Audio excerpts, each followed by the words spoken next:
Welcome back to another episode of the Rolling in My 5.0 podcast with KASL Customs and the Infamous Project. Ladies and gents, we have a lastminute.com podcast for you. This is a Sunday night recording. Chris is currently on the road up in sunny Canada. Interestingly enough, he had some great weather here over the weekend because he was doing the second half of the DECH documentary that he's been working on. So we get to hear all about that. I have had an absolutely haywire weekend here. Kids sports. I was actually kind of single dadding it because my wife had to head out of town with our middle daughter for a hockey tournament.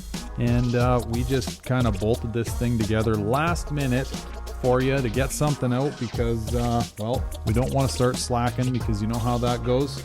The minute you do, you never pick her back up again. So, ladies and gentlemen, we hope you enjoy this catch-up podcast between the Infamous Project, KASL Customs, and actually a little bit of special guest in there, the one and only Shop Dad. Please enjoy this pod. Oh, there we go. Hey, there we go. I recognize that little half kitchen, bud. Yeah, I know, right? Got the Crown Royal on tap. It's Shop Dad's kitchen. Fuck yeah. Shit, that little couch of his, or not his, right? It's the mom-in-law's. Mother-in-law suite. Yeah. What does he put her in the Motel 6 when you come to town, or what?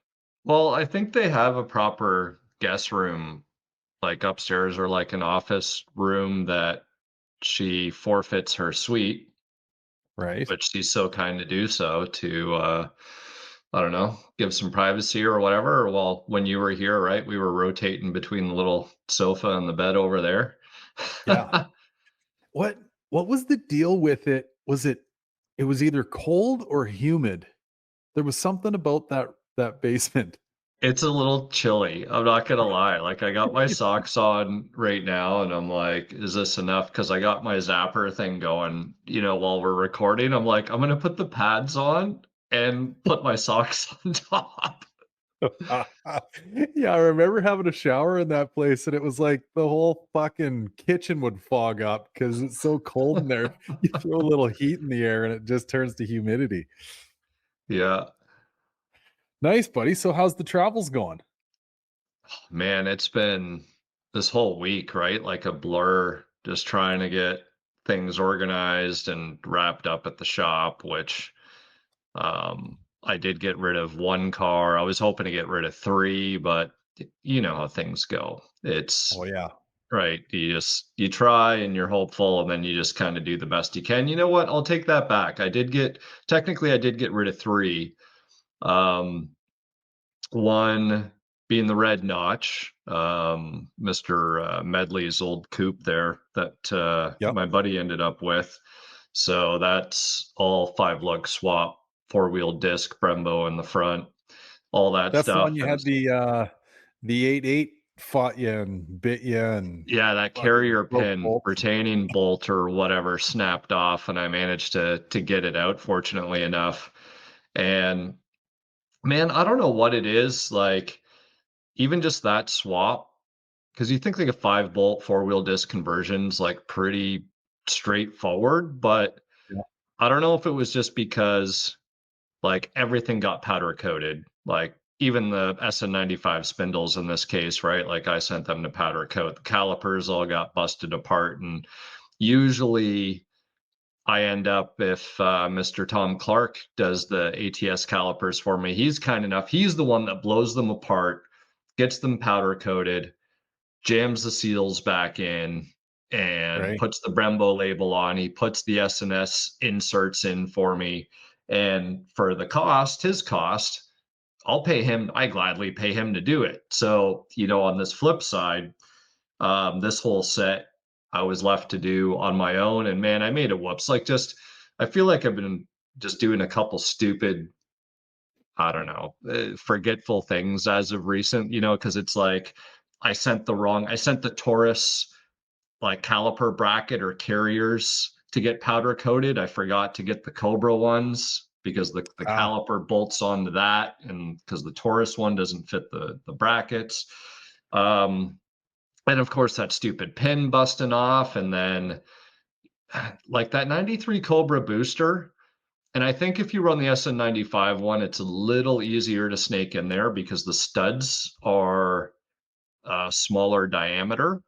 So you Right. got a little bit more wiggle room to try and like get those studs through the firewall. But this was a proper 93 Cobra. And the first one I got, the actual, I guess, the plunging mechanism that hooks on to the brake pedal, it pulled like right out of the booster.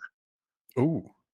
So I think there's normally like a snap ring or a locking clip or something, and it blew apart. So, I had to get another one, and the paint's reasonably nice on the car, and trying to beat that damn strut tower in, right, so you can get it to fit. And Throwing the hoodie anyways, over hoodie yeah, over top and beating the shit out of your hoodie. Yeah. and I got the job done. And another thing that I think is probably important for some people that are wanting to do that Brembo, that ATS caliper, or XTS for that matter, if you want to get the even, I think, a 14-inch rotor on. The SNS kit requires you to run that 3mm shim behind the rotor to center it in the middle of the caliper because of the geometry of Cadillac versus an SN95 spindle. And what happens is you're adding 3mm technically like a spacer in Yeah. terms of your wheel offset at that point. And he went pretty aggressive. So he took the chrome ponies off because they were 4-bolt, and he decided to go with and I gave him shit for it, for an SVE wheel. And shop dad. And he got a 265 to come with the front. Oh. And I'm like, man, I need every millimeter I can get of Yeah. clearance. Like your wife. So in this case, you can actually take the caliper and you can shave 3mm off the backside of the mounting point of the caliper. Oh. So that way you don't need to shim the rotor. So of course you're doing work to the caliper at this point, but And it's powder coated. and it's powder coated. Yeah. But that 3mm can make all the difference in terms of your offset sometimes, right? So Right. but yeah, no, man, managed to get it all done. He was super happy. And then I stripped 2 4-banger cars, and they're off to paint. So those 2 little 4-bangers that were sitting outside of the shop for quite some time, both owners have, pulled the trigger on paint and proceeded on some project plans. And interestingly enough, Bill Butler would probably know, I guess, the intricacies of 4-bangers more than anybody. But both 93s, one a convertible and a YN silver convertible, automatic 2.3, right? The old 8-spark plug. The other one, a reef blue coupe, automatic, same driveline. The convertible, factory 5.0 style brake booster in it. Not the little normal 2.3 thing.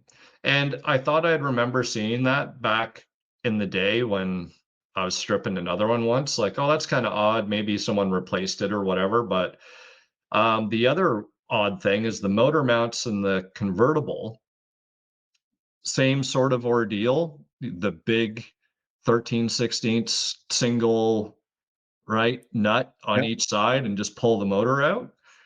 Well, the coupe, you do that, but there's another bolt that holds the mount to that assembly. So you actually got to take out a different 15mm long bolt that's more of the traditional kind of over, like Right. bushing style that goes all the way through.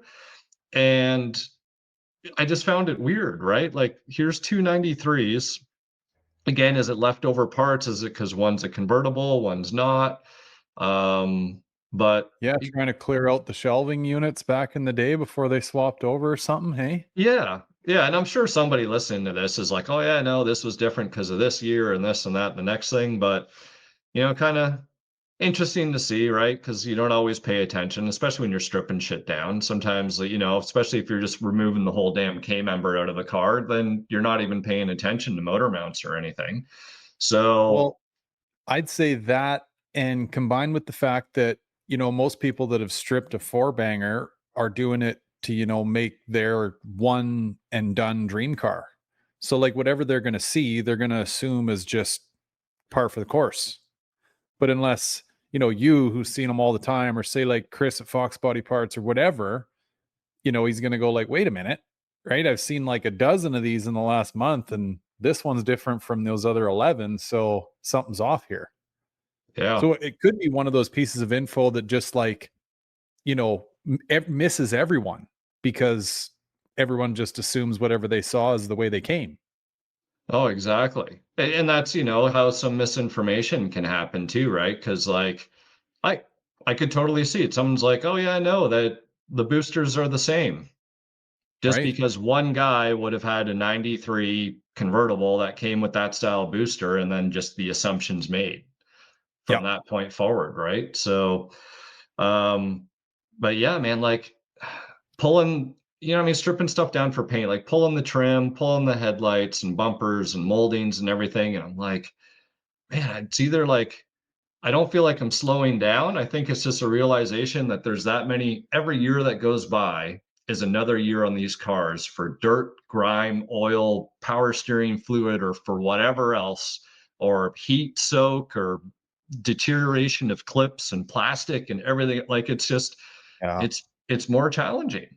So 100%. yeah, And man, if you're doing I two back to back, same thing, right? You're like, maybe one went a little easier than the other, and that's usually the first one. And the second one, you're like, fuck, am I losing my touch here? Am I off my game? Like, what's the deal? Yeah, and you know what? Thankfully, both rust-free cars. So I wasn't dealing with rust, but it was dirty. Like you're rolling around. It's those days that the wife is checking your elbows and everything, and be like, "Don't sit on the sofa. You're missed a spot." Or, Yeah. but yeah, no, managed to get them done. They're at the body shop, so that cleared up some room. So that was good. And, I had another day at Martin Brothers last week as well, which was, there'll be a video out hopefully next week, um, that I'll highlight not only the Fox, but a lot of other shit going on in the shop, which is cool. Actually, I cruised the Silver Notch out there and back. So that was a pretty couple 100-mile journey of an Yeah. adventure. So that was good. And, AC's holding up. AC held up all the way there and all the Right. way back, so I was definitely happy about that. And yeah, then the Ice Cube concert, man, and phenomenal experience. Definitely worth Right. it. Worth the wait. Yeah. And he said it rated, man, I wish Brittany might have got it because she was kind of good at filming his little um like in between song statements and stuff that he was making, because he was going out of his way to let everyone know that he's like, yeah, I actually perform my shit. I don't hold the microphone out and make the crowd sing half my songs. And Yeah. he's going on about like fuck chat GPT and fuck AI and all this stuff, and it's just like great. That's awesome. Yeah, because um, he's leans on the one side of things, like go against the grain, don't listen to the news, whatever, right? yeah, and I don't think like politically, I kind of feel like he's just his own dude. Like he's Right. like an independent, but like I have to say, for a lot of the stuff that he says, I think it echoes a lot of the same ideas that we talk about, but I think it's just in a different sense of without picking the side along with everything else that comes with that side. Because you usually generally pick up on some of it or more than other parts, but if you're Yeah. picking a side, it's like you're accepting all of it. It's like being married to someone where it's just sort of like I feel like he's almost his own political leader in a weird way. Yeah.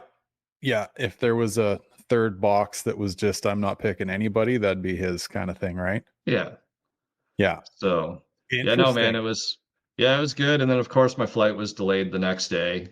So, and it kind of worked out because I was not ready. I was not Right. packed properly. And Dale was like, thank God I didn't have to come get you at the airport because he was running around like a madman trying to get stuff done that day as well. And, but yeah, so it worked out, man. Sam picked me up from the airport, He was Mr. already up there. France. Yep. And then yeah, the DECH day was yesterday, and here we are, man. It's just been like a blur. Right. Okay. Listen, before we get into that, I'm going to try to make you feel a little bit better about saying that you felt like you've been off your game and maybe a little bit on the retarded side of things as of late. Okay. A little intel for you surrounding my story from last week and my rear seat in my coupe kind of heating up. So I'm thinking tune related, right? So I reach out to Buddy and give him the lowdown, and he's like, "What's your timing set at?" I'm like, 10, of course. Like, fuck, you know what I mean? And the rest of the timing's in the tune. Like, why would it be anything else? He's like, "Can you check the timing for me?" I'm like, "Oh, of course." You know what I mean? Like, big eye roll. Motherfucker, dude, I was rolling around at 0 degrees, fully retarded. You know what happened to me in the stalker vert? Because Really? for whatever reason, man, I feel like typically my go-to is if the balancer and I know timing's off, I mark 10 off. And it's easy from the 10 to be like, oh, okay, I'm at 12 or I'm at 13. Like it gives you Yeah. like kind of that starting point of I know I need to be around here depending on what type of fuel I'm gonna run. For whatever reason on that car, probably because maybe I was trying to find top dead center, or I was feeling, or maybe the 0 looked like the 10 Yeah. and I wasn't looking at it properly, I'd mark the 0. So same Oh, thing, the car always ran. I'm like, this car should make more power. Like it's right. just not, it doesn't, and it started, it ran, it idled, it did all the Yeah. things that it should, and it was Didn't just sound like, like shit. yeah, like, why is it sluggish?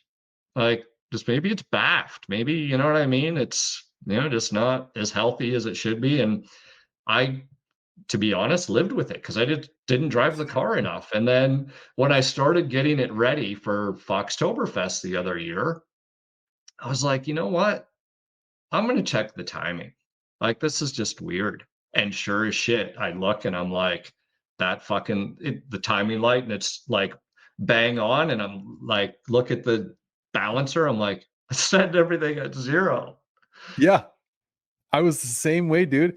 I pulled the spout, threw the timing light on it, and I'm like, is that 10 or is that 0? Right? Shut it off, turn the key a couple times. Like I get in there and look, sure enough. And I'm like, okay, wait, this is weird, right? I put the spout back in, check the timing. I'm at 10. I'm like, Jesus Christ, like this thing's correcting itself till 10. Was Static, this I'm at 0. shortly after you send me a video of making like 16 PSI again? No, so that was a couple days later, which yeah, I mean, I think it's safe to assume too that all the boost combined with the cold weather and proper timing, I'm like, holy shit, like it's a whole different car with another 10 degrees of timing in it, right? But yeah, so I emailed him back and I'm like, listen, man, I'm really, really sorry. But I'm gonna lay on the sword though, because I don't know if you're losing sleep over this like I was, but it was on me. I fucking day. And thinking back on it all, to all my dicking around with like temperature situations and moving temp probes around and whatever else, I did have the distributor out. And I want to say it was one of those things that went on the old mental whiteboard and never happened. That mental whiteboard is dangerous. Fuck, I So know. I was telling Dale, and I'll be, because you know what? It happens to everybody, or if it hasn't happened, it will happen. So that blue and yellow GT that's been fighting me and fighting me and fighting me, um, which ended up being some machine work slash head gasket stuff and whatever. So long story short, I get the head back, bolt everything back together, do all the valve lash, and because I knew I was suffering from a little bit of this like mental block shit, I actually had a list, on tape on Right. the windshield of all the shit that I need to do as I'm putting this thing back together. And one of those things, because of the head coming off, is, well, I'm going to change the oil because I know a bunch of coolant would have got into where it shouldn't have been. Drain the oil out, do everything, everything checked off all on the list, set the timing, and fire the car up, and I'm like, the fuck? Why does it sound like did I fuck up the valve lash? Like, why are these lifters so fucking noisy? And I'm looking at the oil pressure gauge. I'm like, there's no oil on the oil pressure gauge. So of course I shut the car off. I'm like, what the hell's going on? And I'm like, I'm not even thinking right. I'm like, I pulled the distributor out and I'm like, whatever, maybe because I was doing the lash and everything else, let me put a 1/4-inch socket on the oil pump drive and let me fucking prime the pump up. Spinning, spinning, spinning. I'm like, why isn't the pump pumping oil? And dude, I look behind me, the carton with the fucking 5 quarts of oil It's sitting there. is sitting there. I forgot to put the fucking oil in. Shit. So yeah, of course, at that point, and it's like your mind just it skips the most basic stuff. Like you're just firing to, especially when you're dealing with something that's been so problematic. Yeah. All the easy shit just goes away. Like your mind is just, what's the worst case scenario right now? Yeah. And that's what you're like hyper focused on. And again, thankfully, it wasn't anything that was long. Like it was just enough. Like hell, it does it if your car sits long enough, Yeah. right, without priming and all that. But so yeah, needless to say, I poured the oil in, primed the pump, did the things, jammed the distributor back in. I'm like, okay, everything We ran got good. pressure. Yeah. It's stupid shit like that rolls through your mind though, right? Especially when you're doing like maiden voyage or first fire, and like I have that. It's almost that like gut twisting anxiety of like, fuck, did I tighten all the wheel nuts? You know what I mean? Like just the stupidest shit, but you're going like, Yeah. I will not be that guy, right? Sitting on the side of the road with both tires in either ditch. Dude, did I send you the picture with my test long of the set screw? Yeah.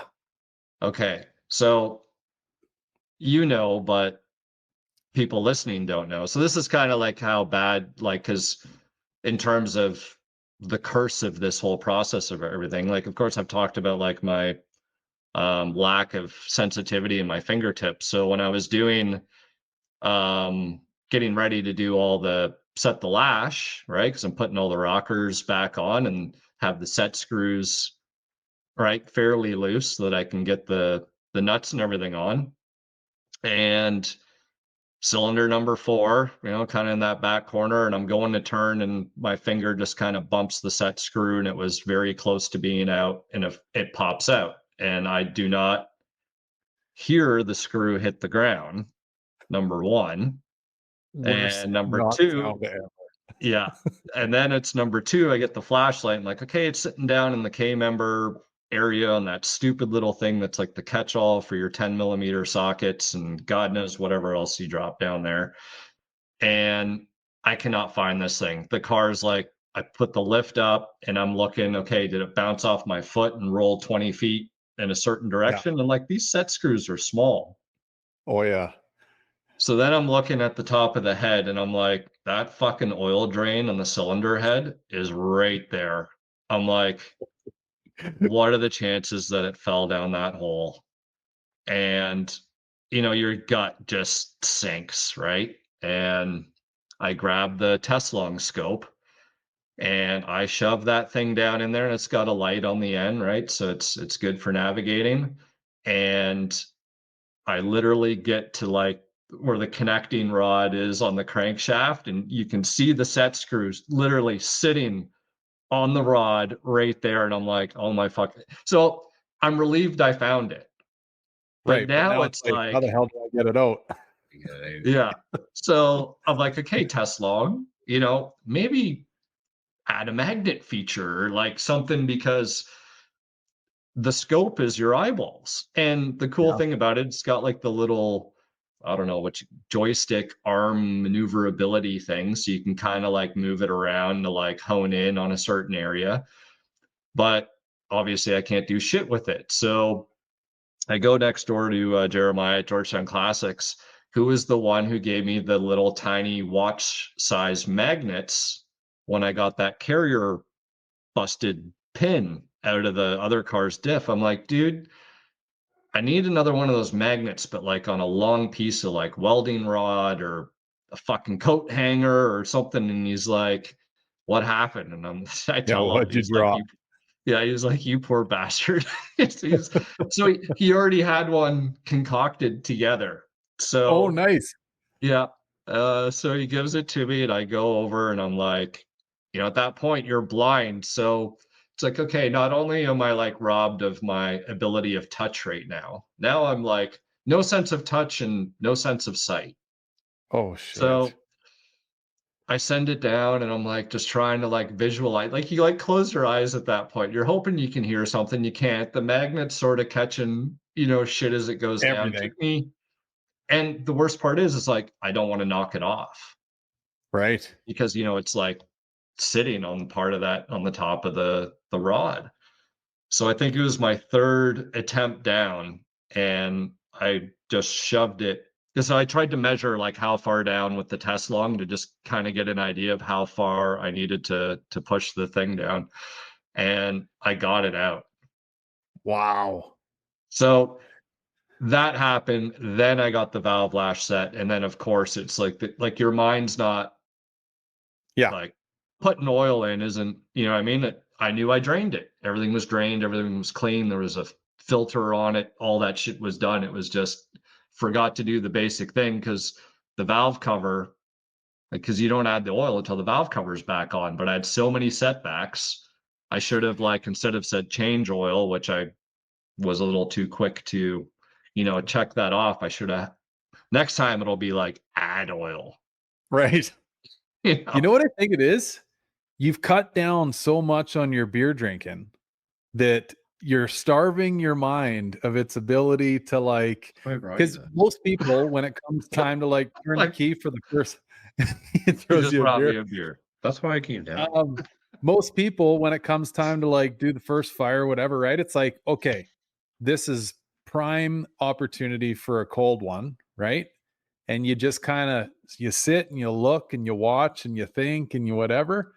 And it's usually at those points you go, oh, right, there's oil on the cart. Right. Yeah. But yeah, man, that's tough luck. Hey, shit. So it happens. Whoops. Yeah. But got through it. Car's running good. And you know what? I was hoping to get it back to them, but I just want to get more miles on it. Cause when you got customers that live 3 hours plus away, like when you're getting into like transporting a car back and I'm like, listen, it's different if you guys were nearby and I could say, hey, take the car, drive it for, get a couple 100 miles on it. And you know what? Bring it back to me. I'll do the next oil change and right, torque everything back down, make sure everything is good. But yeah, it's different. I'm like, guys, I need to put miles on it to make sure that I feel confident enough to send it back. Of course, I didn't tell them all these crazy stories. I'll probably recap that in a video because like that's not necessarily their problem. That's all my problem to deal with. So totally. yeah. Unreal, buddy. Well, Dale, you're in the house now, buddy. Thanks for joining us. What's going on, old man? I don't know, the same shit, different day. You're looking good, buddy. Summer was good to you or what? Yeah, busy. Down to myself again. And What's the been boy good. doing? He's working for a diesel shop now. Oh, So turning big wrenches. Yeah. And a lot less stress for me. Right. Yeah, Yeah. you guys should have had your own TV show by now. Paul Yeah. Sr. and Paul Jr. Oh fuck, we're not like that, but Yeah, I don't think any wrenches were ever thrown. no, Close, no, but like he swore a lot and cursed and paid him to take a shit for an hour and stuff like that, but or he'd fucking disappear, or I'd have to run out, and then next thing you know, he's up here at the house fucking making a coffee, and well, it's time to grow the fuck up and do your own thing. That's the way I look Yeah. at it, but See if somebody else can put up with all of his BS, eh? yeah. Nice. And the whole son dad thing, he's not gonna listen to me the way he's gonna listen to someone else that's not related. Funny how that works, hey? That's with a lot of things too. Like even, the better half, right? You can say the wisest things to them, right? And I mean, fuck, I've seen this, I don't know how many dozens of times with my better half, my gal. And we'll be out somewhere and somebody else will say the same thing I said like a few days prior. And she's like, that's fucking genius. I'm like, come on. Yeah. Like, really? You're not wrong. You know? You're not. You're absolutely. Yeah. Yeah. It's like, all right. Yeah. No, whatever. Jim knows better than I do, I guess. Right. Just, yeah, it's funny how that works. Well, mine went to me the other day and it's like, oh, you know, I don't listen to you anymore. Every time I take your advice, you know, blah, blah, blah. And I was like, what? It's like, well, Yeah. give me one example. And I was like, boom. She's like, oh, yeah, no, you were right about that. And it's like, how quick do they forget sometimes? You know, it's, I don't know. It's funny. Yeah, I don't know what it is. It's in the maybe the closer you are, right? Because I know it's like that with kids, it's like that with better halves, it's like that with anything, right? And you're like, yeah, where's the disconnect here, right? Well, that's Weird. true. No, I think you're right. Cause like even, you know, as close friends and like you, like, I mean, like us, right? Like we'd razz each other. And I think sometimes you kind of, it's a different dynamic, but similar because it is your best friend, Right. like your better half is, right? So I think sometimes it's just a little bit of, because it's same, but different. And sometimes I think you forget about, or we forget about the different aspect of it because, you Yeah. know, man brain versus woman brain. So, And maybe yeah. some little bit like just an edge of underlying, it's almost even hard to admit, but like competition, like you don't want to admit, when, and I mean, I'm sure that I've, bit my tongue on occasion when the better half was correct and I didn't want to let her know. However, I like to think of myself as fairly like, I'll lay on a sword. Fuck, like, if I'm wrong, I'm wrong. I'm also pretty good at selling, you know, the lawyer style idea too, right? It's like, well, I mean, yeah, but, right? So anyway, maybe I'm just really good at bullshitting myself. I don't know. But buddy, okay, so tell me about the DECH days. Is it done now? Was today the last day? Well, it's just the one day, man. So it was, Saturday. yep, yep. So it was Okay. Peter's last track day, or I should say, he corrected me when I was interviewing him about it because it's not a race school; it's an advanced driving school. Oh, So there is are that for race insurance schools. purposes or? So he gave like a little bit of clarification. So the advanced driving school is kind of like a precursor into a race school. I guess you can go right into a race school if you want to, but it's a little bit more challenging, especially if you don't. So it's kind of learning the fundamentals, especially from a safety perspective of going around the track. So in advanced driving, for instance, there's never any overtaking that can occur in a corner. So it's very structured in the sense of you have to, whoever's in front needs to signal the person behind them that it's okay to pass. So you can't Oh, just like interesting. overtake somebody without everybody being aware and in agreement of what the next step is going to be on the track. So same thing though, like there's novice, intermediate, and advanced, and instructors going around with the students, and you know they assess them accordingly, and kind of you know you graduate through those different um, classes. And then, so some people will just kind of stay in the advanced driving school or maybe carry forward to become an instructor on that track. And it's sort of like more of a baby track. So there's, I think it's called the development track. It's development. Yeah. And then there's the actual like race track. So it's probably like half the speed as the big track could be, to my understanding, or maybe even more to a certain extent. But needless to say, you still have a lot of fun on it.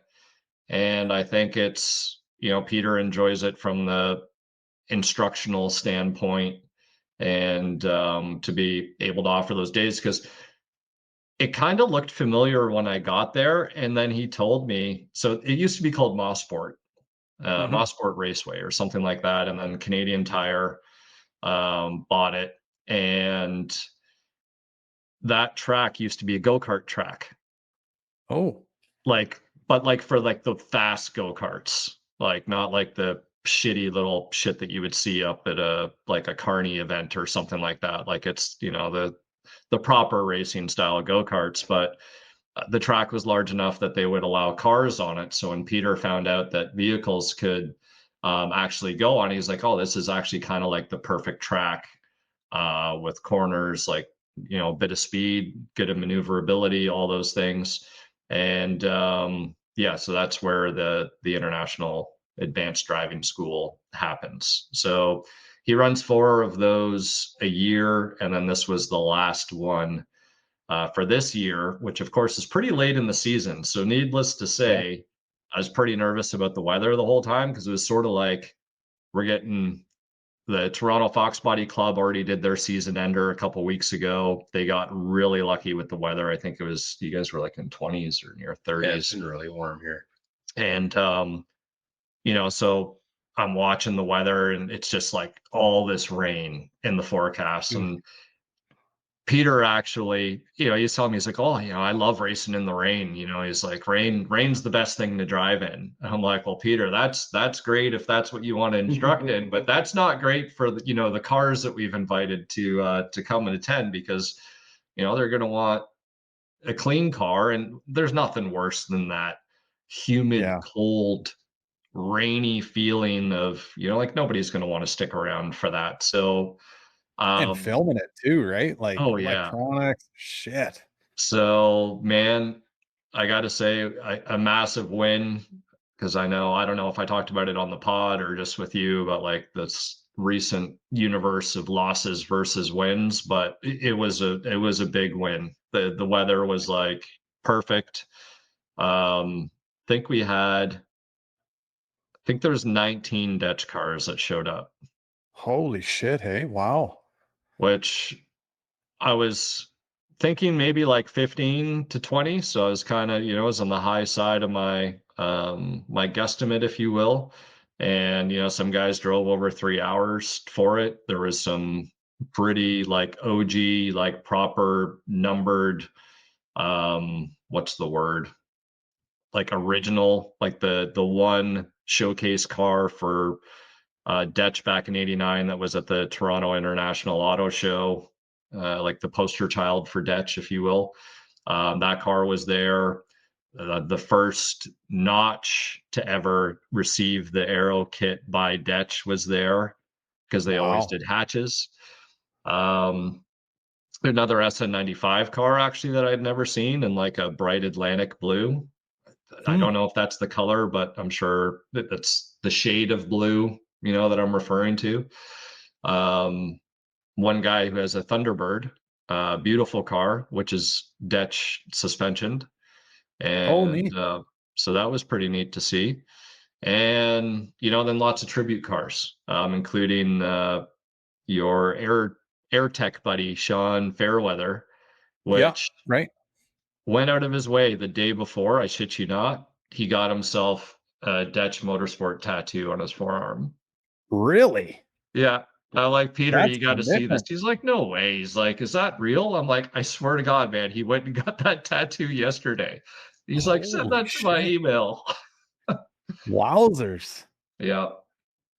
Holy shit. So, and like, was it kind of, you know, like an open day if you wanted to run around? Like, could all 19 cars go out, or how did that all work? No, so there's like registration for the event. So the cool thing was there was all the students and the instructors that registered for the actual track day that were there. So Sam, we roll up and Sam arrived before us and he comes over. He's like giggling like a little schoolgirl, man, because there's like Subarus and like all of the other type of vehicles out there that Sam is quite fond of. He's a Subaru Sure. lover himself, Well, he right? is 27. Yeah. So, um, so Sam's just like loving the atmosphere and loving the cars that he's seen and everything. And there was two Fox body DECH cars that they're instructors. So I spoke about them before.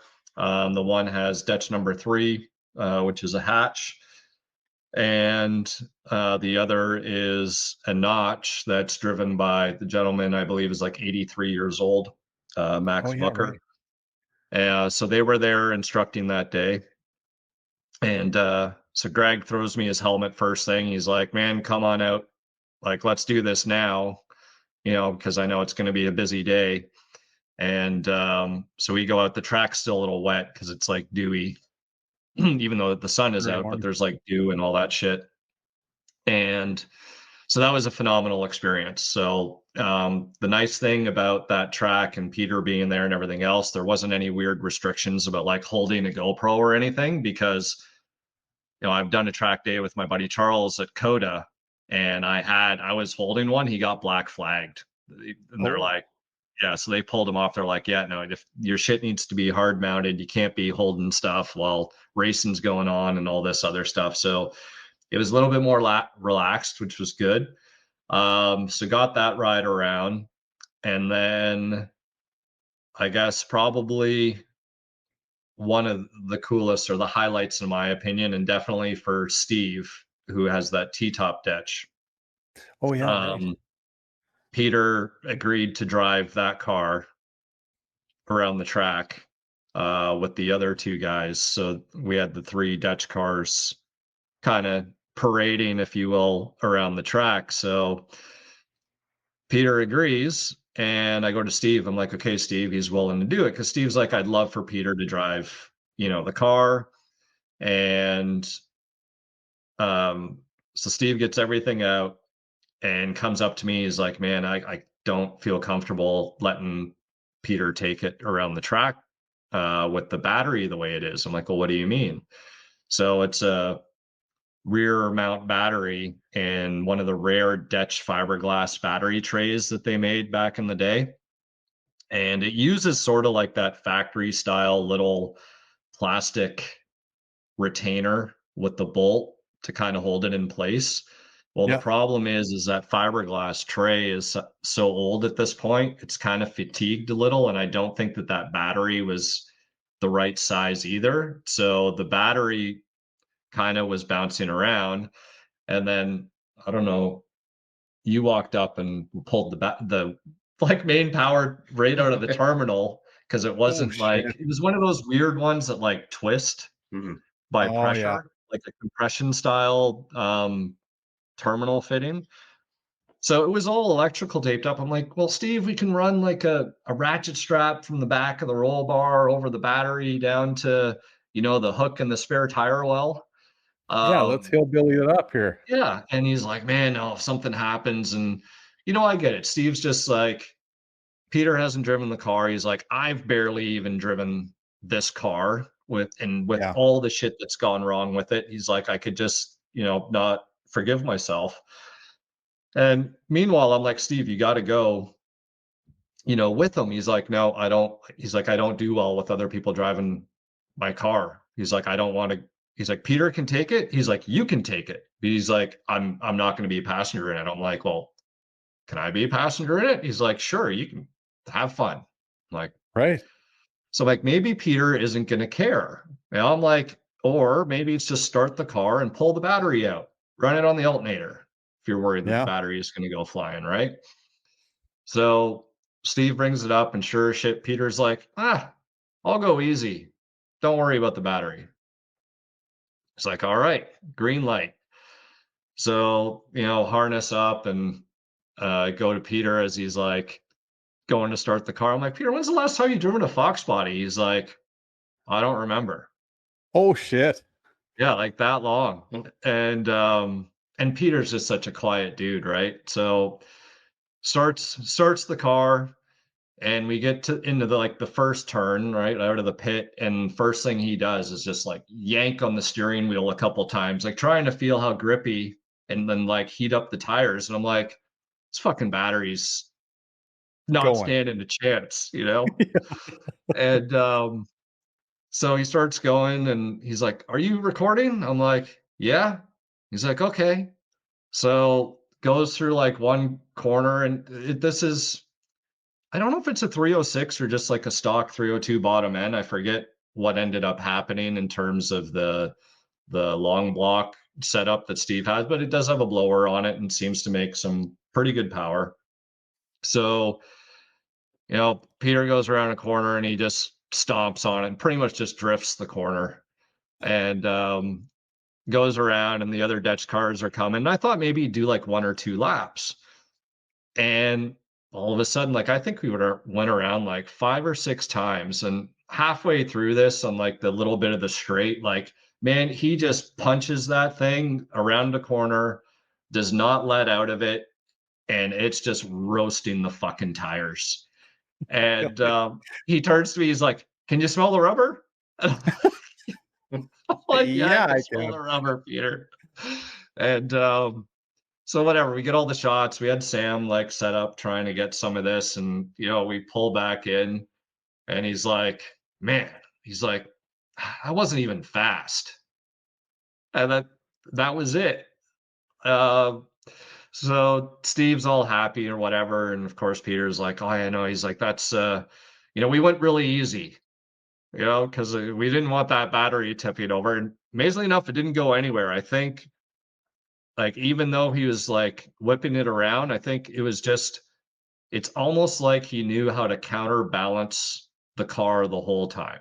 So if it was going Wild. one way, he knew how to correct it and get it straight. And I think it probably would have been really neat if there was a GoPro on the battery, because it'd almost be Yeah. like if, you know, watching water almost spill over and then Yeah. like, it'd probably be like that, to watch. And, yeah, Wow. he goes to Steve, he's like, "Oh, yeah, no, that's a really nice motor."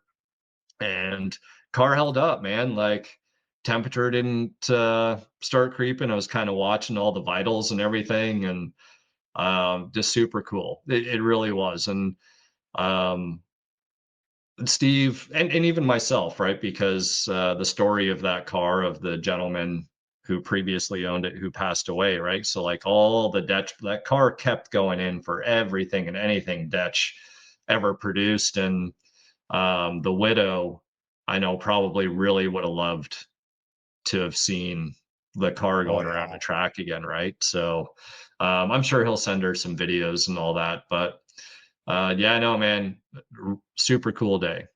Shop No Dad was there doubt. all day and surrounded by fox bodies again. You can't get away from Well, the best time was lunch. them. Oh, that's too cool. Yeah, what a neat deal for Steve and the story of that car too. Hey, wow.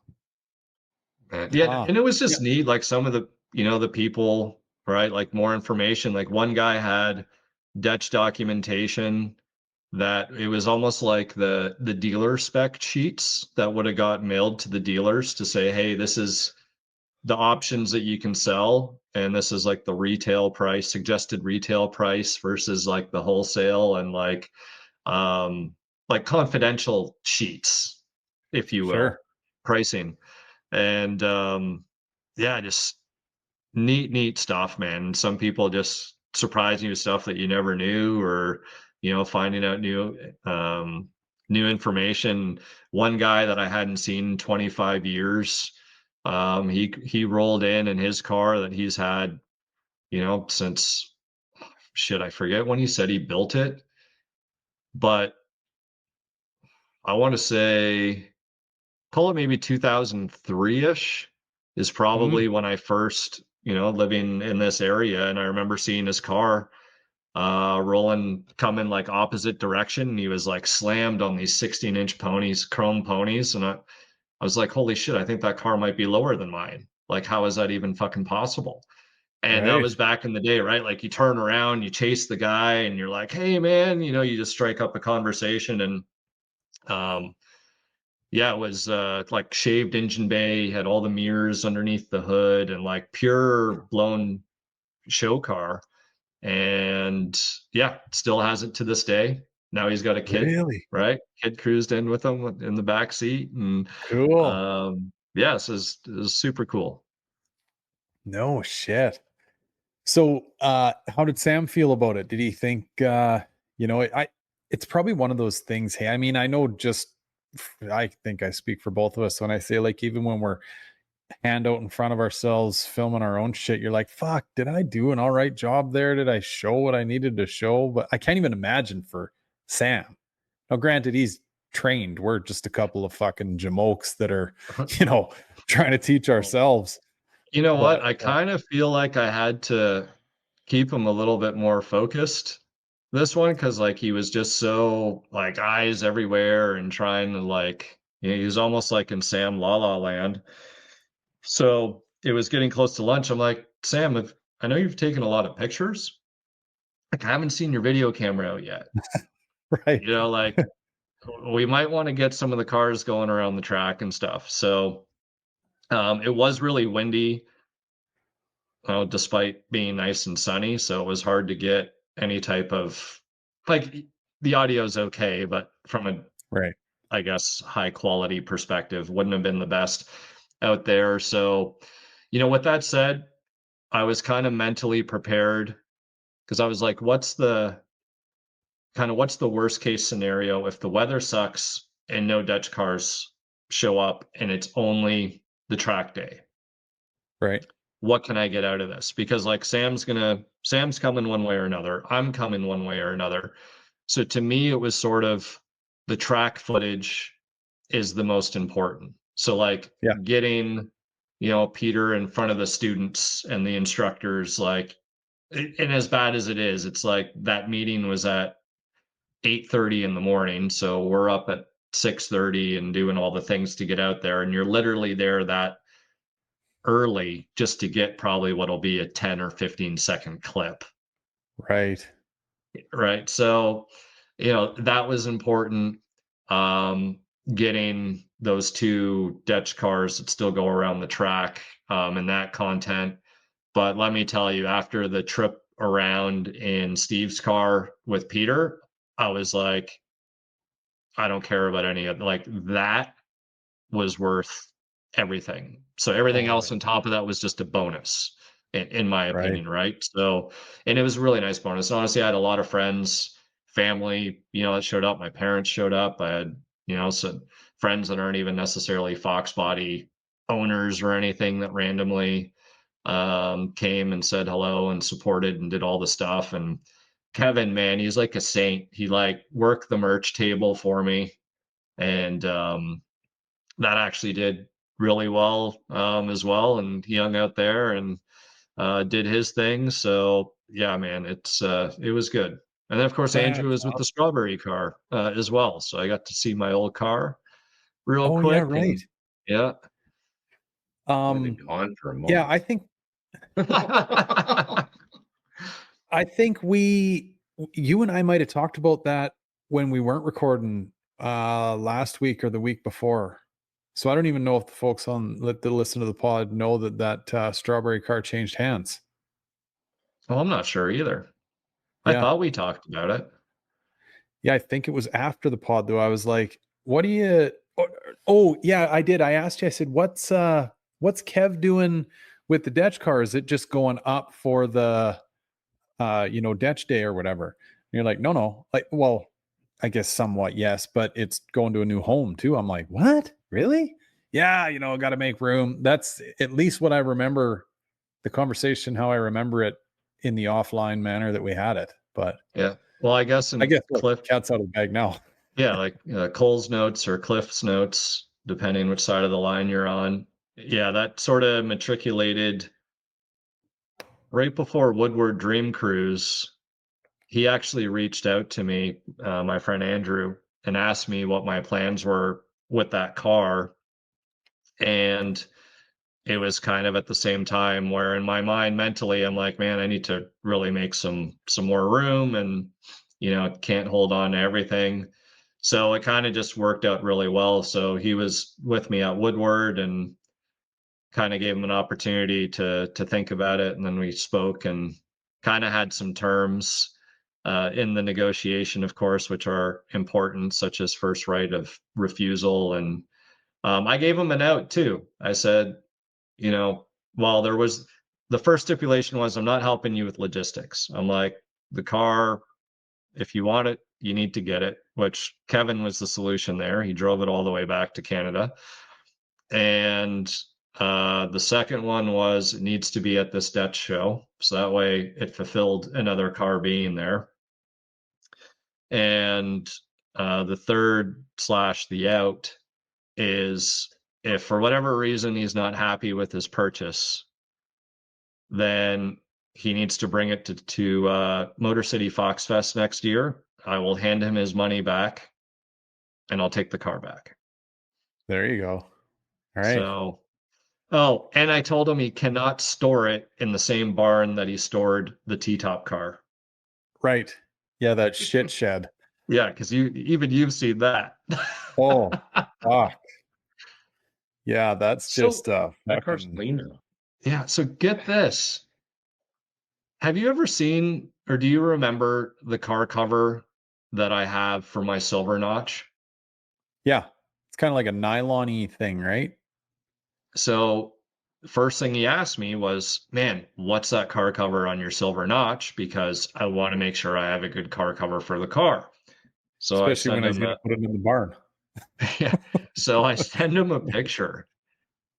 Guess how much that car cover is like up here, like because we're talking Canadian now, because that's where the car is, and of course the currency that he was looking up the cost of it.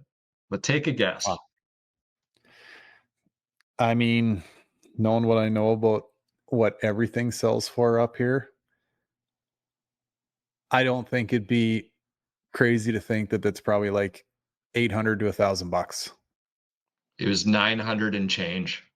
Really? Yep. Fuck me, hey. Like for a car cover. Yeah. I honestly pulled that out of my ass, ladies and gents. I just know from spending as much time both mentally online and physically on both sides of the line. Like, I mean, shit, those Spall fans were just shy of $300 a fan up here, and they were 130 in the United States. So one thing that I do need to mention though, eating up here is definitely much better. At least which is sorry, you cut out. Like eating, dining out or any of that stuff. Like it's the same cost, but well, for me, it's an advantage, right? So like whatever, you go somewhere and your entree is $25, $27. Well, it's still $25, $27 here, but right in Canadian. comparison with the currency right now, like to me, I'm eating here 30 to 40% cheaper than I am back home. Right. Once you factor the exchange rate in there, yeah. Huh. Interesting. I mean, whatever, not to get into one of those fucking back and forth rants, but like my family and I we went out for dinner for Kaylee's birthday, and actually my mom was there too, which I mean shit only adds to the bill. But like for the five of us on the alcohol side. Yeah, well, that too. Yeah, she likes her beers, but we didn't even get out of hand. Like there was a bottle of wine ordered, and at restaurant rates, you're talking like $45-$50 for a bottle of wine. So there's that component of what I'm about to break down for you. Couple of beers for mom. The kids get treated. They don't typically drink pop or soda or whatever you want to call it, but they did that night. And then there was like maybe 2 appies and then just meals, and we were $400 for 6 of us to eat. And what type of restaurant was this? It was an Italian joint, but like not, you could show up in maybe not your work clothes, but like, you know what I mean? We're not talking suit and tie shit. Right. But that's just standard issue. Like, I mean, if you just go out for lunch at a pub with your buds around here, like everybody's pulling out a 50 for, 2 beers and a fucking hamburger. and that's going to cover your meal and a tip, you know? Well, yeah, we had lunch today it was 70. I For left, two. right, with the tip. Yeah, something like that. And you didn't even have a beer. Yeah, it was he had a tea. Right. I mean, I don't know, right? Like, I still actually think back to where the hell did you and I stop there on our first Cross America DECH tour? And I think it was where that Ice Cube concert was supposed to take place previously that you missed out on.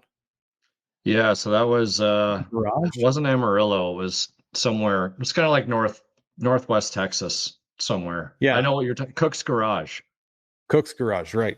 So kind of like a Ford's garage on steroids. Like they weren't working when we were in there, but I mean, you could look through the windows and see like a shop where they work on cars and stuff. Cool atmosphere.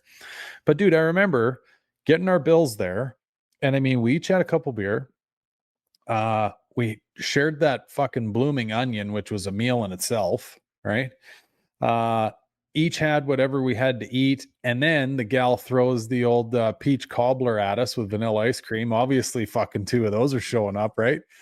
And I think I threw $40 on the table and like over tipped. Like, I want to say we might not have even saw like a $30 bill there. Yeah. For all that grub and a couple drinks.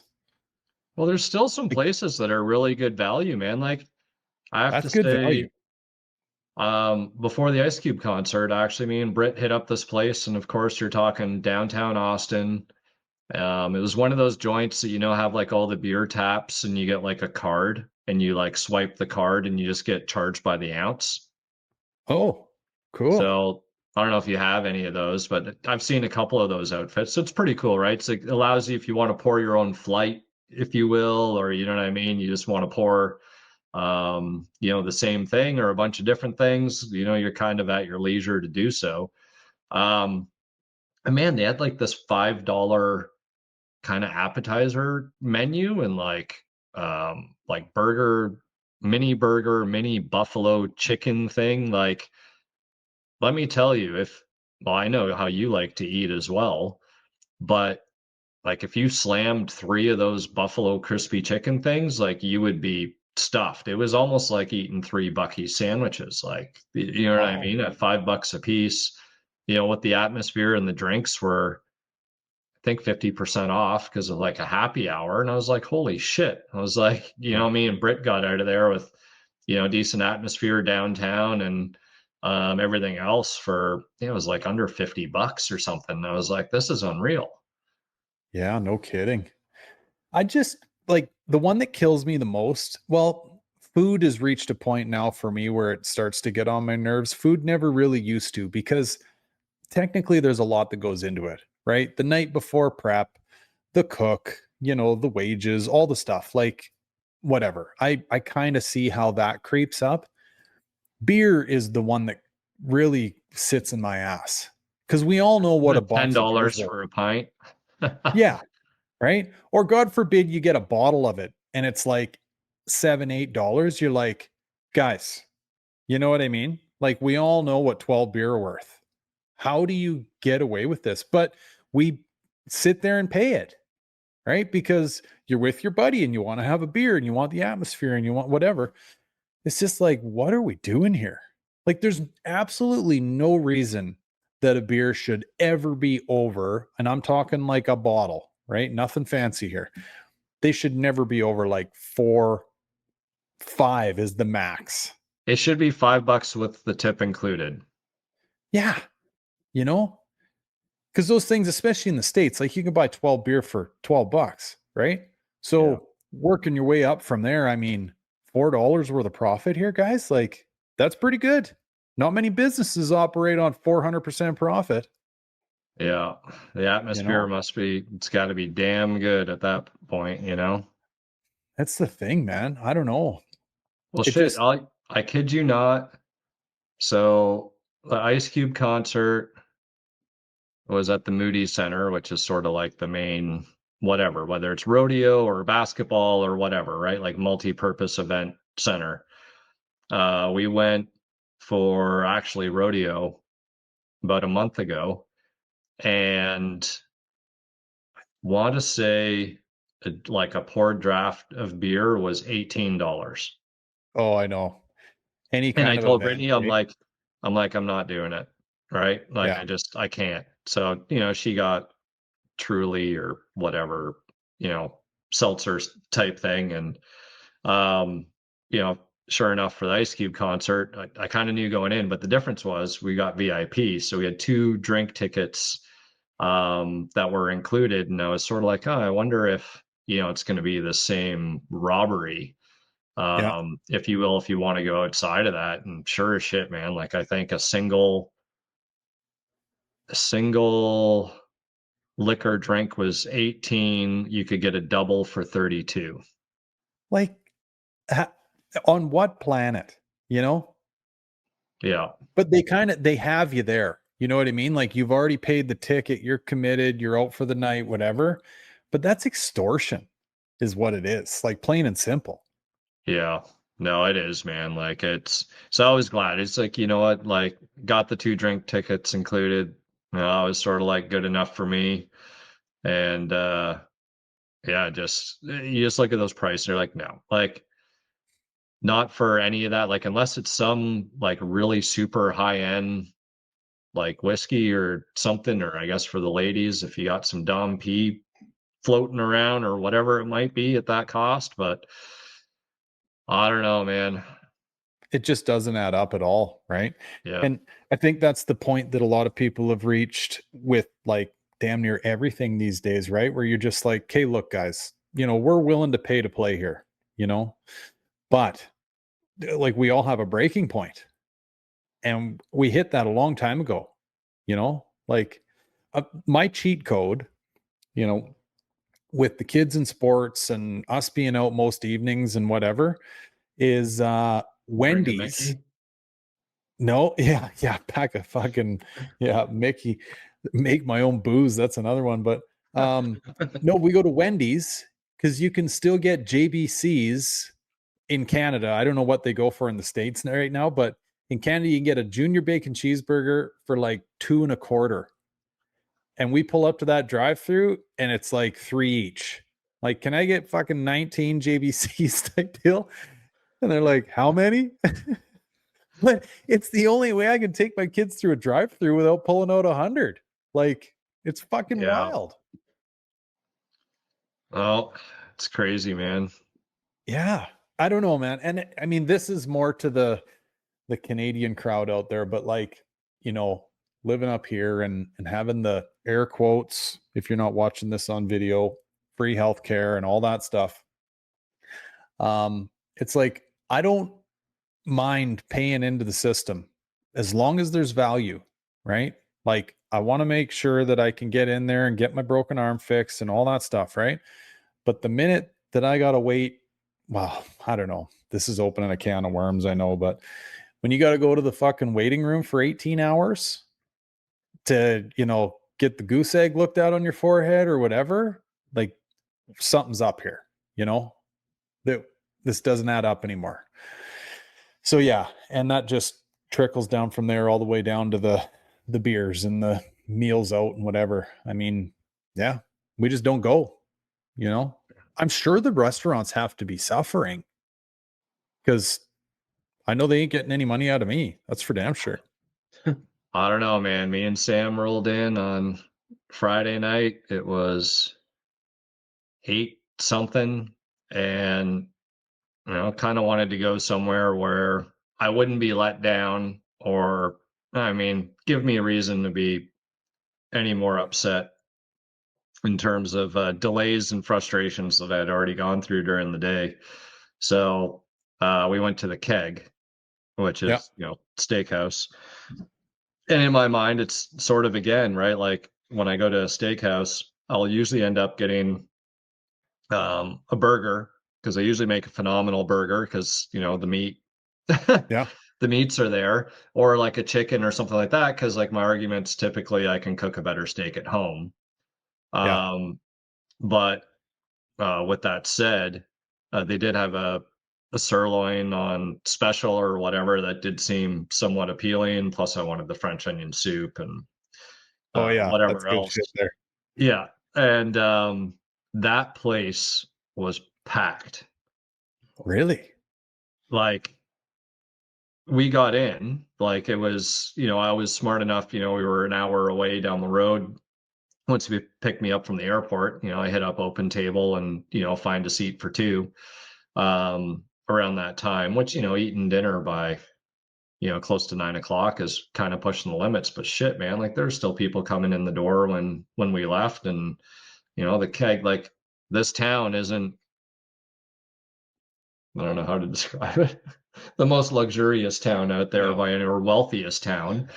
But like, who knows? Maybe it's like paycheck to paycheck. We're going to the keg because we're gonna at least feel fancy or something, or not feel broke, but we're gonna spend the money anyways. Fuck, I don't know. But I was surprised because I know not everyone is going with the same mindset that I was. Like, just give me the cheaper stuff on the menu. I'm not going for an $80 steak, right? Yeah. Yeah, I that is one. I haven't been to a keg in a while, but my wife worked there at one years ago, right when we first started dating, and they had, which I assume they still do because again, it's been a little while. But the last time I was in one, the service is always very, very good, right? Food, yeah, to your point, like 9 times out of 10, they're not going to screw something up, and or if they do, you're going to get it fixed and it's not going to be full of pubes and spit, right? And so anyway, yeah, they've maintained a really high bar of service and atmosphere and whatever else. So hence the reason they're probably packed. But still, right? Like, you go through that menu and you're like, oh, I wouldn't mind a fillet. $52 for a 6-ounce fillet. You're like, fuck me. Like, Yeah. But that better be a good fillet. sometimes, I almost feel like going to the keg, like when you're comparing it against whatever, your Chili's or your BJ's or your whatever, it's Texas Roadhouse, all that type of stuff. It's almost like you buy an economy class ticket for a flight and you're like, no, I don't want a changeable ticket. I don't want seat selection prior to check-in. I'm going to not check a bag. You know what I mean? And you end up paying for all these add-ons in the end that fuck yourself to the point where you probably, not all the times, but sometimes you could have probably got yourself a business class ticket that would have got you priority security screening through the lines quicker. It would have given you free check baggage. It would have given you seat selection. It would have given you a meal and fucking unlimited drinks on the plane. Right.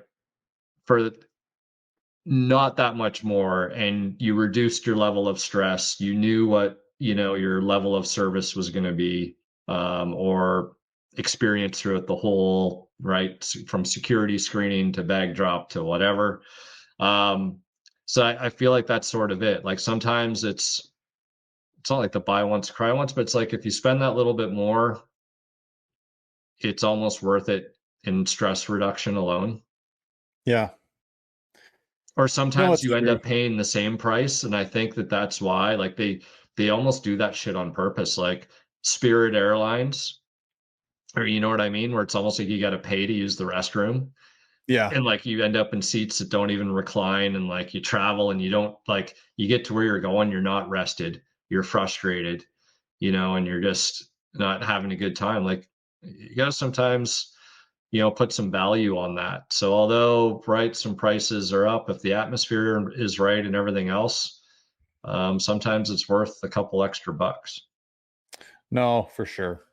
It's well, like, I don't know if you're going to go to Vegas, right? And that's kind of an extreme example, but like, unless you're gambling, like, you better have your wallet full of cash because drinks ain't cheap around Vegas. You ain't going there for a discount holiday. But again, Unless you go to it's like Vegas. old Fremont Street or something like True. that. You got to go to like the old stuff. But yeah, to your point, and well, we'll be in Vegas actually in a couple of weeks, right? So it's yeah, you got to know those tactics. Like, there's some casinos you can have free valet parking. versus others, you're getting screwed. Yeah, if you're gambling and you find like near where the waitress, because you can drink for free while you gamble. So, but at the same time, if you're playing high roller stuff or you're burning $5 slots, like drinking's probably cheaper unless you're winning. Yeah. Yeah. True. Yeah. It's been quite a few years for me. I haven't been to Vegas in a long time. Like, I'm going to say, shit, early 2000s, I bet. Yeah. Yeah. It's been a while for me. KASL Customs, SEMA 2026. Yeah, it's true. Yeah. Something's got to give here for sure. We'll be down there. So what's shaking in the square body world, Dale? Not much. I don't know. Sold one the other day. Did you? One. A 3+3. Oh, nice. They're fighting over it. The wife thought it was a pile of, the wife thought it was a pile of shit, but all right. She goes, I thought you would have had to pay someone to get rid of that fucking thing. I've actually been my marketplace feed is, man, that algorithm's quick. Holy fuck. God forbid you click on something just to be like, oh, what's that in the background? Fucking thing's full of whatever it is you clicked on, right? Anyway, I'm getting fed a lot of square bodies lately. This is obviously just looking at them through the screen, right? Not seeing them hands-on or in person, but I'm like, shit, it actually seems to be some pretty decent value out there for some solid trucks. Prices are coming down on them. Yeah. Yeah. I saw a post that you said you were in the market. Oh, dude, you know what? Since having that 70, that white one that I got for my buddy's wedding for them to use, I'm just like, fuck. I know there's a nice 67 for you. Oh, do you? Yeah. Short box? No, it's long. I know the one. Oh, I've seen that one. It's white too, isn't it? Yeah. Right. No, I mean, nothing against it. Like my last one was a long box and whatever. It was just a really nice, like solid bodied truck. So you couldn't argue with it kind of thing. But obviously for all the obvious reasons, like short box is the one to have. Right. And I don't think I could bring myself to chopping up a long box to make it a short box either. It's just like, they do it down in Texas a lot. They do it down there a lot. Yeah. I think. And they look good. Yeah. Oh no, for sure. Yeah. I mean, there's fucking kits. You know what I mean? You're going to C-notch it and shit anyways. So just fucking cut the frame and cut the bed and be done with it. I know, right? Something about Army. I mean, do you want all that hassle for one? Two, the old girls have made it this far. You know what I mean? Like somebody should just enjoy that old long bed for what it is, you know, especially if it's a solid truck, solid frame, body, everything else. Oh, I don't know. Like a metal, cut the fucking thing out. Yeah. But no, man, there's some really nice ones out there for sure. I'm looking further south too, where I'm sure a lot of the nicer, cleaner, you know, short beds have resided their whole lives. But it's funny, you know, like you get into that, say, mid 70s to mid 80s. And I mean, that was sort of that transition from, hey, we got a little bit of red on the exterior of this pickup. Let's fucking splash the whole interior with red. Right. Or we got a little bit of blue to the nuts through the interior. Right. And you see for every 10 you look at, you're lucky if you can find one with any kind of like black or gray interior. White interiors too. And the names killed me. Oxblood red. Like Oxblood red. Like, what the hell? I think there's an Oxblood red that Mercedes uses. Oh, that's Dodge and GM with Oxblood red. It's like, it's kind of morbid when you think about it. It kind of is. Yeah. But I don't know. I got bit driving that one of my buddies around again, and I'm just like, son of a bitch. Like, at least if you had the same upbringing I did, like, it's just they're really, really hard to beat. Like they're such a classy. That 67 through 72 is just a fucking beauty, no matter what. But then the square bodies too, man. And I mean, if done right, you know, right set of wheels and stuff, yeah, like they'll turn a head or two, you know. Mm-hmm. I see more square bodies around here now than when I was driving them back in the early 2000s. Is that right, hey? Because all the young guys are into them now. Right. What do you see more of, Dale? 2-wheel or 4-wheel? Probably a mix. Yeah. Yeah. A mix. Yeah. That's Most the of them nice are long box, though. Most of them are long box. Right. I think it must have been, it's kind of like these green coupes that we'd always talk about being like a plethora of in Canada. I think long beds were kind of more the Canadian thing because it's like, well, we got to get fucking wood for the winter, right? And there's no sense putting it in a 6.5 foot box. We need an 8, right? Get another half a cord of wood back there. So I think a lot of long beds came up here, or more so than in the States. You're seeing a lot of patina trucks around here. Like they're obviously heading south and getting them. Right. Yeah. Yeah. Cause we don't, I mean, very rarely do you see a nice patinaed vehicle from Canada, right? You don't get usually the patina with the holes through it. Yeah. The 10 ants have attacked it. Yeah. Panels are flapping. It's just a disaster, right? Yeah. I like patinas in my wheelhouse too. I mean, probably even more so than like real nice paint because I don't know. I just like to have something that I don't know, you know, like it's nice, it's solid, but you're not afraid to throw shit in the box of it. And whatever. I've got the truck for you. I can deliver it. All right, well, maybe we got to talk. I don't know. Well, and part of me, like, that's the thing about 67 through 72, and then 73 through what, 87? And then, they went to 91, but they changed the front clips in 81. Yeah, when did the round headlights stop? 81? 79. 79. Okay. They went to the round fenders, the square headlights in 80, which everybody hates that style. Most people do. The true square body enthusiasts? Yeah. Okay. And you see a lot of 80s in Texas, actually. Yeah. Like it's nothing to see a half a dozen of them there. Right. Most in their year down there. Yeah. But yeah, something, I don't know, that you can just whatever, you want to fucking pull up to an old creek and sit on the hood. Fuck it, you know? Yeah, they're all buckled anyways from the hinges.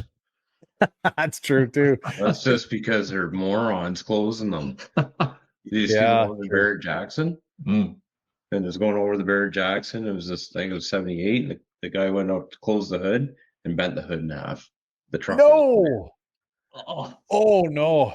There's probably a video out there of it, but right. Oh. Yeah, he probably pays for that. Yeah. Yeah.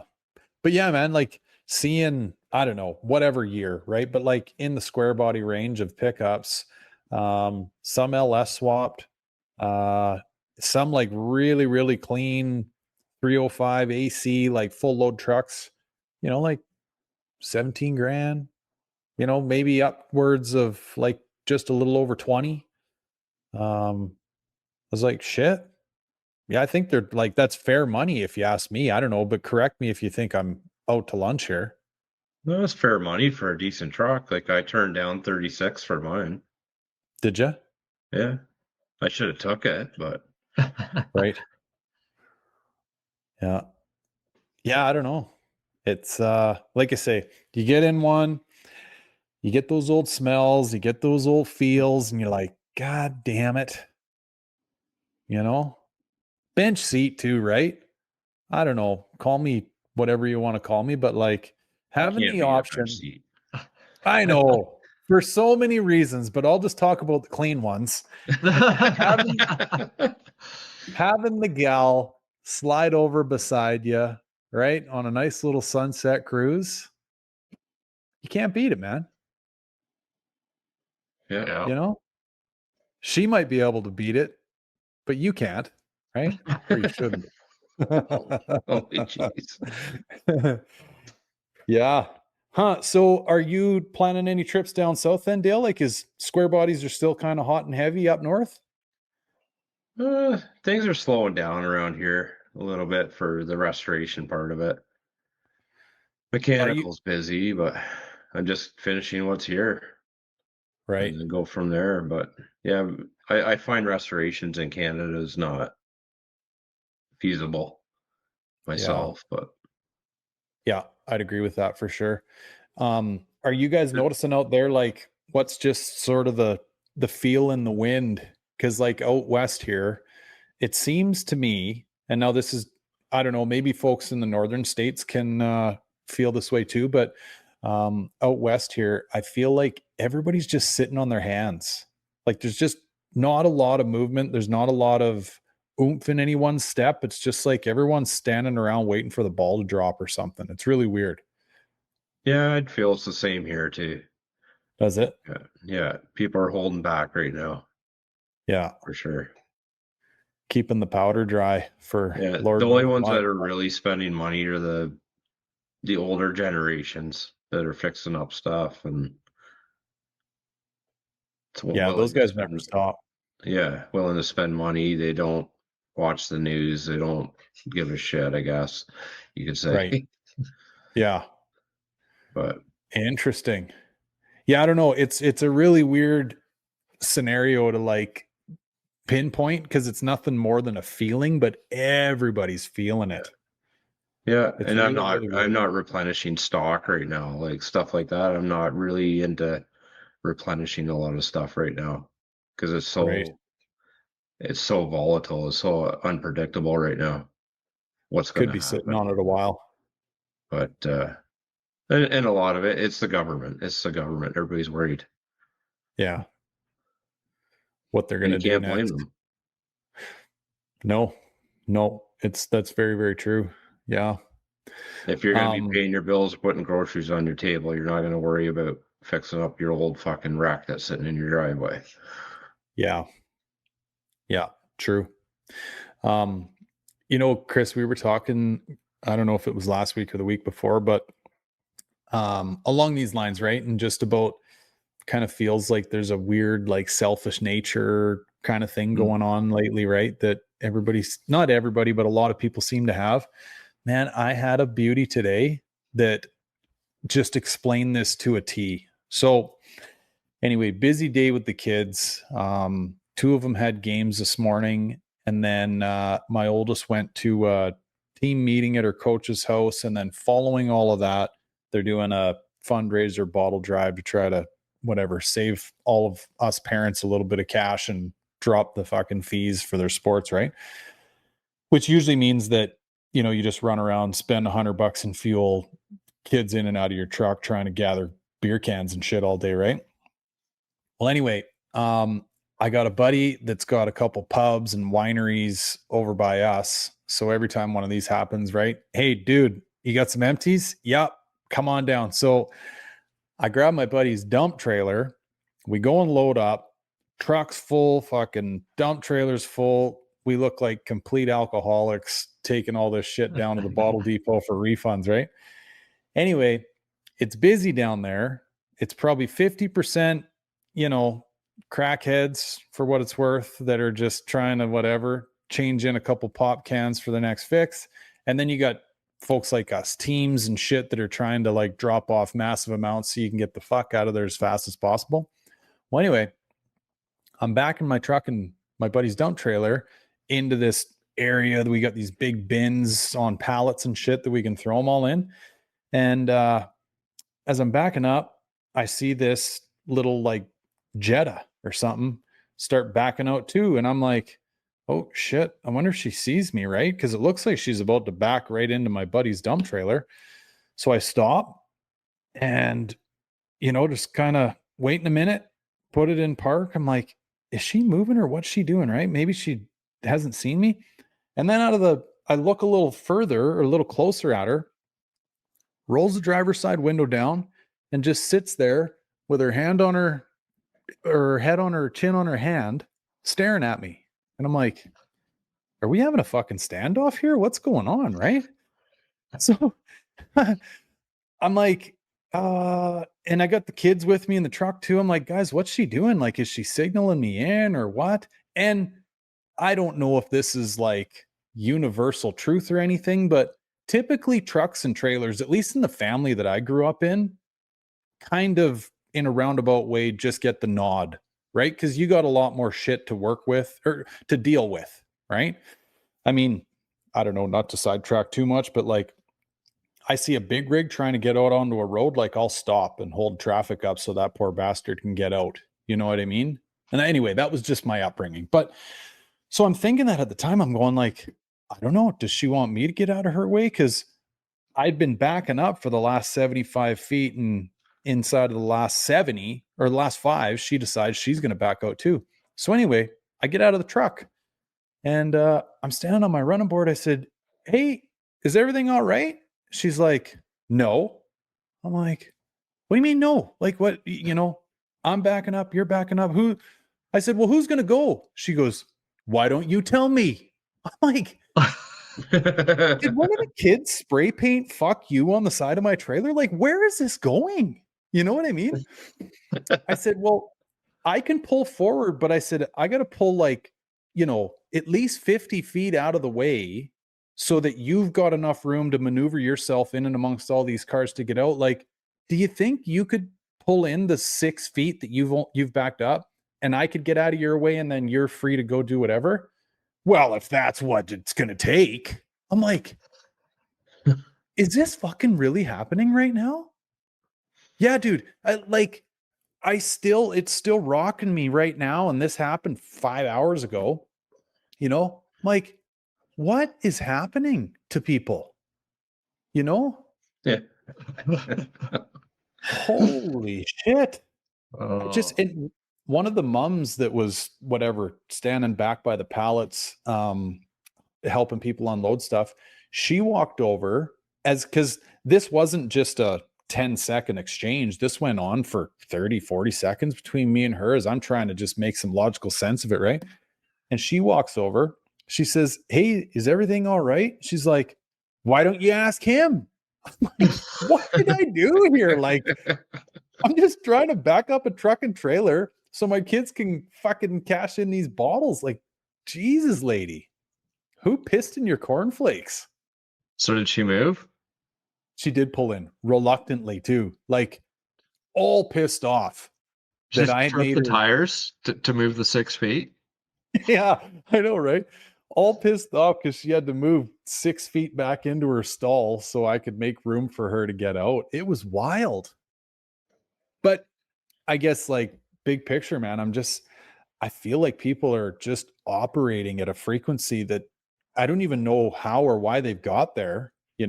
You'd think I'd be the one that'd be fucking vibrating. I just listened to screaming kids for the last 4 hours in and out of my truck. But this gal returning, 12 beer cans, she's just had a rough go today or something. I don't know. Jesus. You had more cans than her. That's what pissed her off. Yeah. Rich bastard with all your beer cans. Or as Sam says, he's in a different tax bracket. Yeah, maybe there's like a class system, right? For people pulling in. If you're pulling in a dump trailer, you're rich, right? And now this probably wouldn't make sense to some listeners out there because I know there's states that there's no deposit or refund or anything for returning your beer cans, but up here in Canada they do, and it's kind of one of these go-to things for sports teams. But man, it really makes you wonder what it's all worth. I mean, even with me taking in big loads like that, like sure you got, I don't know, $100 back or something, right? But it's like spread out over 17 kids. Like, what did we really accomplish? So is it still like 10 cents a can or bottle?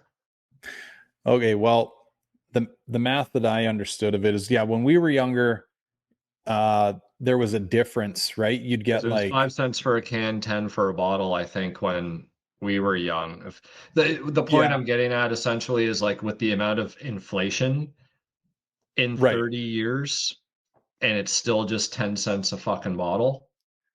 Well, yeah. So to your point, what they've done is, like, I think for a milk jug or something, or like a gallon plastic milk jug, you'd get like 25 cents. They got rid of that. Now everything is just 10 cents. 10 cents for whatever you bring in.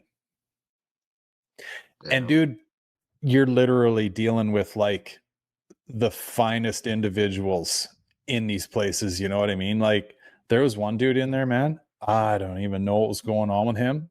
Totally living in a completely different dimension. We're standing there, just after we move all these bottles and shit. The kids are going to wash their hands and stuff. And Sadie, my youngest, who's just a tag along at this point, because, I can't leave her at home. She's like, Dad, I think that guy pooped his pants. I'm like, oh, fuck, really? Oh, yeah. Shit all down him, dude. Like, totally blew himself out. That's like, what are we doing? Yeah. Oh, Well, hey, we saw some dude on a bicycle towing his can collection behind his bike down Dills Road here today.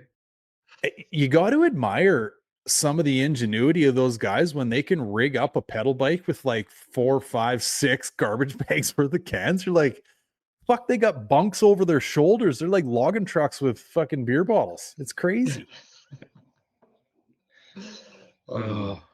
Yeah, Unbelievable, man. I'm just waiting. Like, I'm surprised they haven't got any tips from like Rwanda or those African countries where they balance the shit on their heads, right?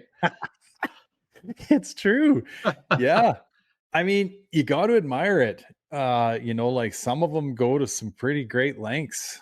I don't know if those guys are, going back to this whole like class system or whatever you want to call it, right? Like the guys that are out there really grinding. I mean, I've seen a serious amount of cans slung over a pedal bike, which they probably stole, let's be honest. But But it's, it's like, dude, just take that hustle and apply it somewhere else. That's this the is the worst thing thing, is man. those people are actually out hustling a lot of other people, like in terms of hustle for hustle. Yeah. And, they're living, don't get me wrong, life's about choices, but it's pretty bad. Like that Yeah. whole, like, don't get out hustled by a crackhead today meme just comes to mind every time I see it. I know. Yeah. Like we've got some friends, they're big into the mountain bike game, right? And both of them are firefighters in town here. And so they're pretty well connected with like all of the other civil services, right? Cops and everything else. Well, anyway, the wife was pulled into this kind of little health foodie store thing, had her pedal bike slung off the back of the SUV, ran in for whatever, a couple things, loaf of bread kind of deal, and come out, bike's gone. So knowing the people they do, make some phone calls, kind of put out, what do they call that? A PDB or whatever, like everybody's on the radios looking for this fucking pedal bike. And they found it the next day. That unit had already had a new paint job, VIN number carved off of it, new tires, new grips, not new, but different, Yeah. new to it. Like they had literally taken this thing to some pedal bike chop shop and revamped it. Yeah. And dude, I seen one of these fucking chop shops. Well, you can't even call it that. These guys were just in a park with like, remember when we were kids and you got to like put the chain back on so you flip your pedal bike onto the handlebars in the seat? They had like 3 of them lined up in there side by side. One guy's got a fucking angle grinder going. There's sparks flying everywhere. It's like, is this for real? Like, they're literally chop shop and pedal bikes. Oh, wow. Whole different world, man. It's crazy. But yeah, I mean, I some of seen those bikes the other are worth day. a lot of money. Okay, dude. exactly couple where I was going grand with for it. like a serious derailleur, or you know what I mean? A good disc brake setup. It's like buying Yeah. fucking Brembos. Buddy, I watched this guy walking down the highway the other day, and I don't know pedal bikes all that well, but I mean, if you, like if I see one, knowing the little bit that I do, you can kind of go like, that's an expensive pedal bike. I know that much, right? And this thing, looks like a dirt bike without a motor. Fucking suspension all over the place, front, rear, whatever, chrome ollie, this, that, and the other thing. And it's this guy with no fucking shoes on pushing it down the highway. I'm like, you don't own that bike. There's no way you own that bike. Right? Like, come on. That's a dead giveaway, Yeah. But I don't know. I guess when you're kind of overrun with that type of shit going on in a town, I think the cops just drive by and they're like, oh God, right? What am I going to do here? Right. Yeah. Yeah. Nobody wants to waste their time with a crackhead. No. Well, okay. Here's another story, which kind of reminds me of something along these lines. So for my wife's 30th birthday, have I ever told you this story? We had this keg party for her. Not sure. Oh, dude. Okay. This is a beauty. So 30th birthday party, we get a keg and we're out on my little kind of 10 by 10 deck off the back of our house in Calgary. And some guy decides to go by on a pocket bike, one of those little crotch rocket things, right? You have And one of told my this buddies, story. have I? Yeah. Dale, you probably haven't heard it. So one of my buddies goes, hey, don't you have one of those bikes, Gary? I'm like, yeah, it's in the basement. It hasn't come out in a long time. And then the girls kind of overhear this and they're like, what do you mean pocket bike? Right. And like, fuck, next thing I know, we're pulling this thing off the stand, dragging it up to the garage and we're going to get it running. Well, another buddy down the road, he sees all the commotion. He's like, hey, I'll bring mine down. He's got the Harley style one. I got the fucking street bike style one. Right. Well, anyway, not a single dude other than sitting on it to start it did any riding. All the women come out and they're going to tear up the streets on these bloody crotch rocket fucking mini bikes, right? Well, my wife's buddy who's doing hot laps and she's going by acting like an idiot, like going past the house. We lose her for a bit. She decided to go like all the way around the whole block. She comes around the corner at the end of the road, and what's behind her? Red and blue lights. I'm like, oh God, here we go, right? I'm thinking she's going to stop at the house, right? Do the responsible thing. Nope. Duke's a hazard. Fucking wow. Straight by the house. Red and blues right behind her, right? Anyway, she gets back. She finally, starts to reason with herself. She pulls it into the yard. Cops throw her in the back of the car, throw the pocket bike in the trunk of the car. All me and my buddies, I mean, we're dying laughing, right? Like this is just too much comedy to consume in one evening. My wife, who went from shit face to like real serious, she's like, Gare, smarten up. You got to do something, right? I'm like, yeah, you know what? I should probably go tell the cop to turn the gas off in the fucking mini bike because it's laying over on its side in his trunk, right? Anyway, she ends up with an impaired, driving with no insurance and driving with no license, $2,800 in tickets. So she puts on her fancy clothes, goes to court, kind of says, listen, set and setting. I feel like a complete asshole, whatever. She gets that all dealt with. But then there's still the bike that was been confiscated, right?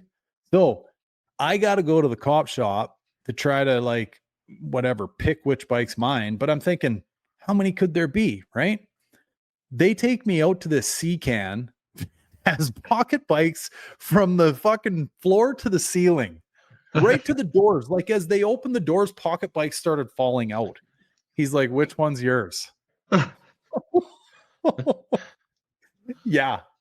I ended up getting it back, right? We had to dig through a few of them, but yeah, I guess where I was going with this or what made me think of it was just like the amount of mountain bikes that get stolen. I mean, I guess these things getting confiscated / stolen, whatever else. Pretty common. Yeah. Oh, And great they're a story. small enough item to steal, right? You can just pick them up, do whatever with them, right? Oh, But yeah, the old crotch rocket. I've got an old like handy cam that took tapes that has footage of that on it. that'd be great to revive. That'd be a good YouTube That release. would I be. don't know if the wife's buddy would want me to do it, but It what doesn't you don't know matter. won't hurt her. Yeah, what's the statute of limitations is over on that one. Yeah. Anyway, boys, it is Sunday night. You guys probably got to get some visiting. And when are you heading back, Chris? Gonna be on the road tomorrow. Are you driving back? Yeah, in the 93 Reef. With Kevin. Right. Yep. Okay. Flew up, driving back. Yep. So yeah, we'll see how many Buckies we can stop at for Kevin. Totally. Oh, is Kev coming with you? Again, yeah. Okay. Nice. Nice little road trip again, you Yeah, two. you'll have the whole road trip planned out to hit every Bucky. Yeah. Totally. Wait for the one in Ohio to open up. Yeah. Yeah. Oh, he showed me last time. He's like, "Oh, that's the build site for the new Buckies." And isn't it like every time they build one, it's bigger than the last? Well, I know there's some competitions of like, this is the world's largest Buckies, and then it's like, no, this one's the world's largest. So I don't know if it's like, dick measuring competition or if it's just Right. there's enough of them being built that there's, always one that or seems to be larger than the previous record holder. I think the reality of it all is, though, for anyone that's never been to one, you go to any Buc-ee's and you are going to be floored at how big these goddamn gas stations are. Unless like you're down in, South Texas where like the original, like there's some 2-pump Buc-ee's. Oh, really? Yeah, that are like tiny. Hmm. Like the OOG ones, like you see it and you're like, that's a Buc-ee's. Like literally 2 pumps, like old service center, like your basics inside. Like you probably don't want to stop there, but you would just because at least it's a Buc-ee's. But Right. if it was branded anything else, you probably wouldn't get fuel there. Yeah, totally. Huh. I know. I want to say it was my mom sent me, she drummed up an article on the guy behind it all. And how, yeah, it was just this idea, right? Of like the biggest and baddest, whatever fuel stop in the world. And I mean, it's like, well, my kids have been to them now, but I mean, there's kids that they know at school that have never been to one and they know what it's all about. Like to think a gas station of all things It's the Beaver, is that man. prevalent in your mind. Well, Kevin could be an ambassador. Yeah. He likes his Buc-ee's. Yeah. Like I think if it was publicly traded, like Kevin had put all his money into Buc-ee's stock. Right. Yeah, they are something else. Huh. Well, that's cool. So you guys are on the road tomorrow then? Yeah. Nice. Okay. Wasn't there something I meant to ask you this earlier? Were you hoping to have that SN car up there? Like at the show? The DECH SN car? Yeah. Yeah, it was there. Yeah, we loaded it in the trailer Friday night, put a couple stickers on the sides, and yeah, no, so it was there. It's got no motor, like it's just a shell. No, it has a motor in it. Oh, does it? I didn't think it did. No, it runs and drives and stops. We don't really know how well, but it does. Right. It does move underneath its own power, but it wasn't Right. definitely. If someone's like, "Oh, you should take the mule around the track," I'm like, "No, it's not there yet." My luck, it's just I'll go around turn one and a strut will fall out, or the brakes will stop working, or Yeah, if you thought Steve had Yeah, worries with his battery tray. Yeah. So, but yeah, no, we'll see what happens with that because it does have a salvage title, so I got to kind of go through the hoops of I want to try and get that cleaned up. Otherwise, it will forever only be a track car or display car or whatever it might be. So yeah, I'm gonna have to get that rectified. So I'll put some time aside next year once it comes out of storage. And yeah, maybe it will see some time around the track up here and then figure it out. That'd be cool. Yeah. Totally. Okay. Cool, buddy. Well, yeah, maybe we'll leave this one here, eh? Yeah, sounds good. Okay. Shop Dad, always a pleasure, buddy. Yeah, nice seeing you. You too, buddy. Hope to see you in person soon. Tell Mama Bear I said hi. For sure. Okay. All right, buddy. We'll drive safe tomorrow. Yeah, I will. Okay. Try to. All right, folks. Thanks for listening.